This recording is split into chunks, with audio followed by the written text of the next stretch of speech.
So watch what'll happen when I plug the mouse into the top port on there. You'll see it here. There we go. In the upper left corner, and the mouse cursor appeared in the last place I used the mouse at. At least that's how it normally behaves for me. I think if you turn it off and on again, it will revert to the upper left corner. I'm not for sure on that one, but I think that's kind of the behavior that appears to happen. So you come over here, and if you click on anything over here, you'll select those options. We get the send to options here. Now you can't come over here and scroll up and down with the scroll wheel. You can see what it's doing instead is it's moving what would the touch and turn knob would do on the right hand side of the DM3. That is replicated by the scroll wheel. So if you want to move up and down this strip over here, you have to click and drag. Click and hold that, and that will allow you to move up and down through everything. So that is a little confusing. Your intuition would be to try and scroll up and down with the scroll wheel, but that doesn't work. You can, of course, go over to your favorites or your mixes over here and switch between your mixes. No problem. And I think it kind of makes it a little more easy to grab the little tab on the right here and drag it out. Though you can't just click on it. You have to definitely drag it out there, which is, the same as the over here. With you touch it with your finger, it doesn't do anything either. You got to drag kind of off the screen and then onto the screen. So I guess that isn't too bad, but yeah, I would have liked it with the mouse to have that kind of click and pop out, just like I'd like to have over the left here. You should have been context aware that if you move the cursor over this area, that the scroll wheel should move up and down through your options and stuff, but of course it doesn't do that. All right, so we've done the mouse. Let's try the keyboard real quick, and I'll show you what happens here.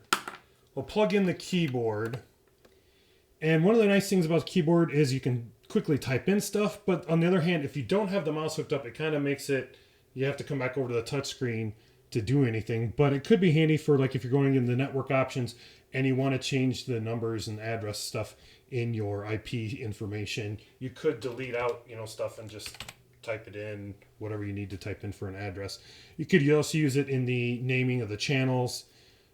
Instead of, like we have these wireless 2, 1, and 2, you could change that label to something else using the keyboard. All right, so other than typing stuff information in, you can also use the F keys along the top to get you into different functions in the thing. If you hit F2, for example, that will get you back to the channel naming information on your screen, so you can change your icon, change the label on it, change the color on it, change the category. But you're gonna have to physically click on those things, either using the screen or find the mouse to use anyway. So I don't know if that's that helpful of a thing. The only thing that's probably kind of more useful is the F7 through F12 will bring up your user-defined keys that you may have set. So for example, on this one, for some reason, I don't know if this is default or not. I don't really use these very often. If you bring up F7 on this one, it's going to bring up right there the F, and you can't change now anything on there. So you bring up the high-pass filter and can adjust that. And then if we hit F8, you're going to go back to, or actually on this one, we're not, was it F9? There we go. F9 will bring up the EQ settings again and everything. And you can adjust that and everything there. So yeah, right now on this one, F7 appears to just bring up the high pass filter, and F9 brings up the EQ.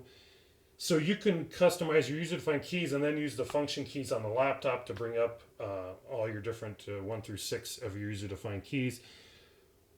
I don't know if that's extremely useful, but if you hit F2, you get that. You hit escape, it goes back out. You hit F3, it will bring out the channel copy strip on the side there, which to me is annoying to kind of get with your finger and get back. Much easier with the keyboard. But is it really worth plugging in the keyboard and having that extra desk space taken up by it? I don't know. I think the mouse is definitely more useful than the keyboard in this situation. So that's it. Thanks for watching. Bye-bye. Let's see, we should get rid of that off the screen there. Can't really. Why can't I get you to go away? There we go. That is a very annoying user interface thing.